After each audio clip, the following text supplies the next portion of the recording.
तो अभी अपन स्टार्ट करेंगे डायरेक्शन कोसाइंस। ठीक है, तो लिख देते हैं टॉपिक डायरेक्शन कोसाइन। इसको अपन शॉर्ट में डीसीज भी बोलते हैं। तो डायरेक्शन कोसाइंस होते क्या हैं, तो सबसे पहले समझने के लिए मैं उस थोड़ा सा एक डायग्राम बना देता हूँ आपके लिए। तो ये एक्स एक्सिस, इसको एक्स मान लेते हैं, इसको वाई मान लेते हैं और इसको जेड मान लेते हैं। तो अगर कोई वेक्टर है, सपोज ये वेक्टर u है, तो ये वेक्टर जो है कुछ ना कुछ कंपोनेंट बना रहा होगा एक्स एक्सिस के साथ, कुछ ना कुछ बना रहा होगा वाई एक्सिस के साथ, और कुछ ना कुछ बना रहा होगा जेड के साथ। ठीक है, तो ये एंगल मान लो कुछ होगा, कुछ एंगल ये होगा, कुछ एंगल ये वाला भी होगा। ठीक है, तो ये angle suppose alpha, x axis के पास अल्फा, ये बीटा, ये गामा।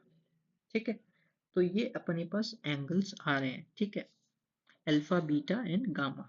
ठीक है, तो अगर अपन इसका कॉस ले लें, कॉस अल्फा और कॉस बीटा और कॉस गामा, तो ये डायरेक्शन कोसाइंस कहलाएगा। क्यों? क्योंकि अगर अपन इस वेक्टर का कंपोनेंट लेते हैं एक्स के अलोंग, वाई के अलोंग और जेड के अलोंग, तो अपन कंपोनेंट लेंगे तो वो कॉस अल्फा होगा एक्स के अलोंग, कॉस बीटा होगा वाई के अलोंग, कॉस गामा होगा जेड के अलोंग, अगर ये जो वेक्टर है उसकी यूनिट लेंथ है, 1 यूनिट का है। ठीक है, तो u जो है एक यूनिट वेक्टर है, अगर यूनिट वेक्टर। ठीक है, तो ये cos alpha, cos beta, cos gamma. अब एक कुछ प्रॉपर्टीज हैं जो कि ये डायरेक्शन कोसाइंस फॉलो करते हैं।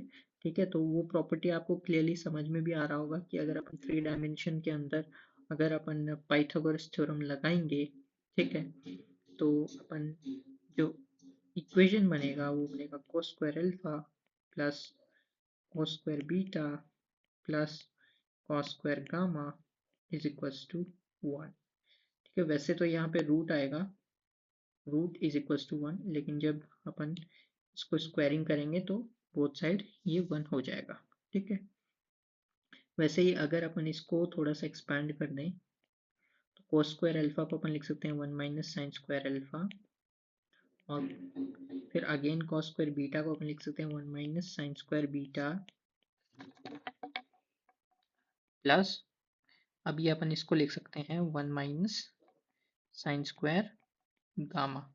ठीक है, इज इक्वल्स टू फाइनल तो 1 है ही, तो ये 1 से ये 1 कैंसिल और ये जो है ये ऐड हो जाएंगे, तो अपने पास आएगा sine square alpha minus sine square beta minus sine square gamma is equals to -2। Both side plus का निशान लगाएंगे तो ये हो जाएगा sine square alpha plus sine square beta plus sine square gamma is equals to 2। तो ये भी एक अपने पास एक इम्पॉर्टेंट रिजल्ट हो जाता है, और एक रिजल्ट तो अपने पास है ही जो कि है ये वाला रिजल्ट। ठीक है, तो ये अपन इसको स्टार मार्क कर लेते हैं। तो ये दो रिजल्ट्स अपन को याद रखने हैं।